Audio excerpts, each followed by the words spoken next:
going to take you through a few wines that I've chosen to take through into the festive season, some of my favorites that I've been drinking lately that I think would be really lovely with your festive and Christmas meals coming up.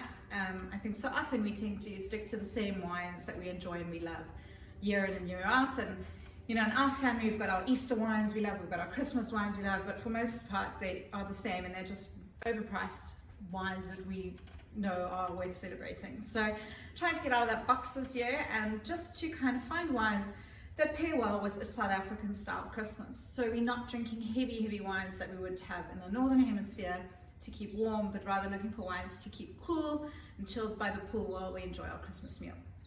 So I'm going to start off with a really lovely Chenin, which I've recently come across from Heidelberg. Heidelberg is in Paarl. Paarl is in the sort of the north, if you're heading out of Cape Town inland. It's quite a warm region. We've got very high mountains and it gets up to over 40 degrees Celsius in summer, which, as you know, is growing season. So these grapes have a very hot growing season, which results in a really lovely fruit forward white wine with a good body and a relatively high alcohol content. In South Africa, our alcohol content for white wines can be anything from 10.5% to 13.5%, and this is a 13.5% white wine, given the fact that it had a very warm growing season. Another element of the warm growing season that is very prominent with this wine is it is incredibly tropical fruit forward based on the nose and the palate. So if I take you through the wine itself, it's a beautiful straw white yellowy color. I know that is totally not WSET lingo, but it's a beautiful clear pale straw color. There we go, that's better. And it's got a really lovely stone fruit tropical nose and very much summer stone fruits, so peaches, apricots, nectarines, and a little bit of pear or quince. But at the same time, I'm getting a little bit of minerality, which I believe could be from the fact that it's in the foothills of the mountain.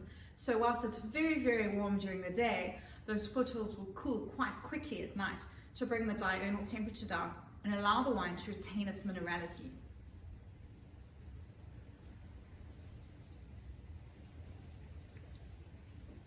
It's a very full-bodied white, unwooded. So because it's unwooded, we're getting a lot of the fruit characteristics of the varietals, as well as the characteristics of the terroir, as I mentioned. The warmer summer growing season, the warmer temperatures, so very tropical. Bit of natural buttery finish on it, which I think gives it quite a pleasant mouthfeel. A wine like this I would really enjoy with a smoky roast chicken or a lightly glazed gammon, something with a little bit of a sweetness or a glaze on it. And I think this would also go incredibly well with a festive cheese platter. Goat's cheese in particular, I think given that beautiful stone fruit, it would cut through that sort of saltiness of a goat's cheese, or perhaps a blue cheese or gorgonzola. But it's a very elegant wine and its price point is excellent. In South Africa it retails between 55 and 60 rand, which is really reasonable for a good wine like this. It's got a beautiful bottle as well. It was Heidelberg. It was named after the mountain zebra that roamed in the region of the foothills of those mountains.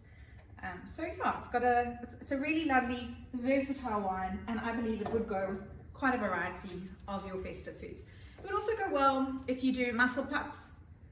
Some people do a steamed white wine mussel. I think this is a wine that you could take through from your cooking right to your table. So to give it that buttery wine, fruit forward element in your creamy mussel sauce, you could definitely use a Heidelberg Chenin. So yeah, that's definitely on my Christmas list. Next up, for those that enjoy a rosé, this is a beautiful rosé from the Banghoek Valley. Banghoek is that region in Stellenbosch where you go from Stellenbosch over to Franschhoek through the Hulshoekte Pass. And the valley in that region is known as the Banghoek Valley. It's also a wonderful little microclimate for a multitude of different reasons. One being they get beautiful hot growing seasons. Stellenbosch is also well known, not quite as hot as Paarl, but also well known for its warmer summer temperatures. But then again, it's only 20 to 25 kilometers from the ocean, so you are getting that moderating effect of the sea breezes coming in. The other important microclimatic consideration is the valley. So as we know, the temperatures drop very quickly at night, even in summer in the valley. So that allows these wines to keep their acidity and retain that acidity through the warm growing season. So this again is a 13.5% light wine, a rosé. It's got a beautiful color. I would say quite reminiscent of Provence. It's got a lovely nose. It's got very much a red currant nose, some strawberries, and a bit of tropical fruit. I get a little bit of banana and almost like a slightly honeyed pineapple. But this again is a wine that would go with very many festive foods. I would also serve this with a gammon, very, very chilled. It is quite a high alcohol wine as mentioned, so I would keep this at a very, very low temperature to serve on a hot Christmas day. This would go incredibly well with your gammons, your turkeys, your chickens, even a duck l'orange. I think it would go very well with that because it's got a beautiful balanced acidity, but still has a creamy, full body mouthfeel.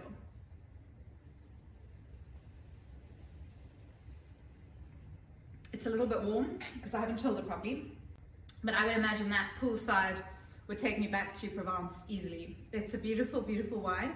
That Banghoek Valley produces some exceptional wines. La Palmière is the name of the estate.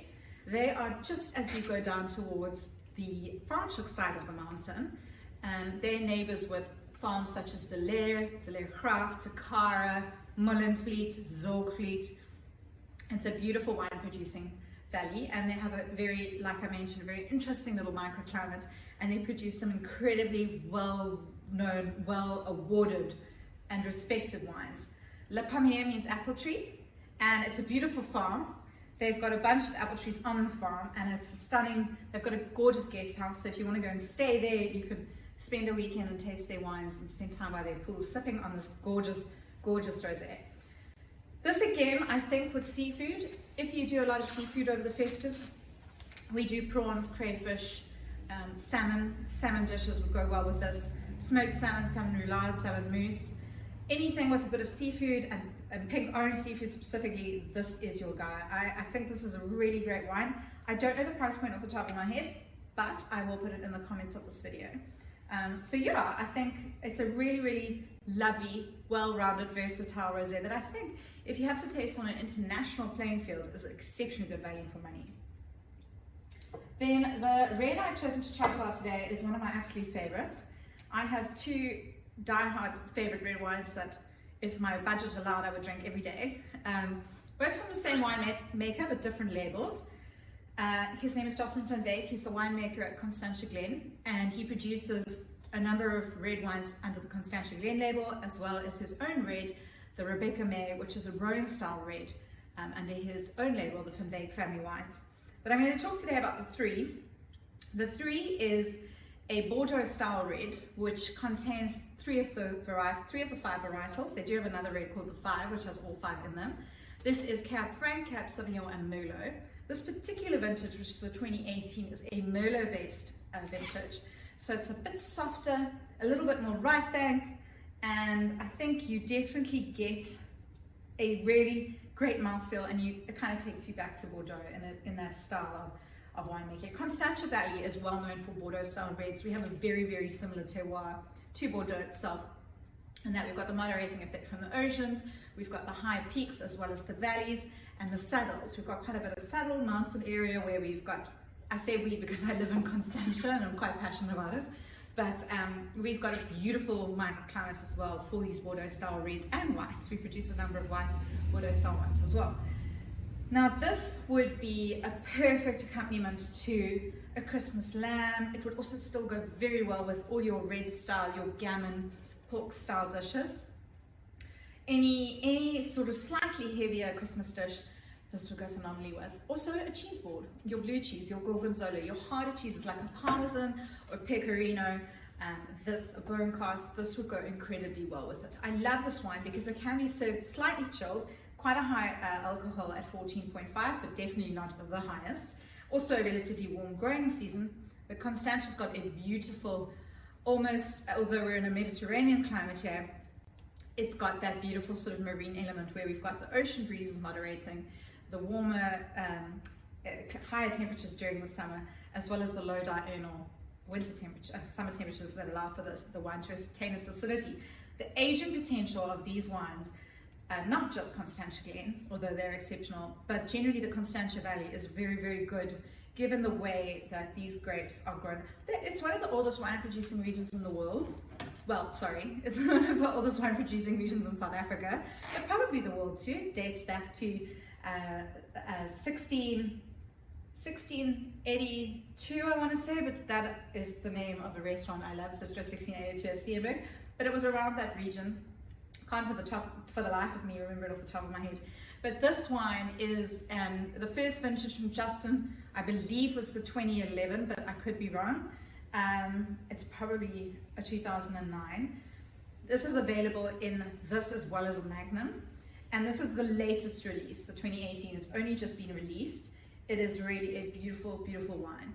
And it goes with so many dishes. I think if you have it with a tomato-based dish, it also stands really well on its own against an acidic tomato-based dish as well.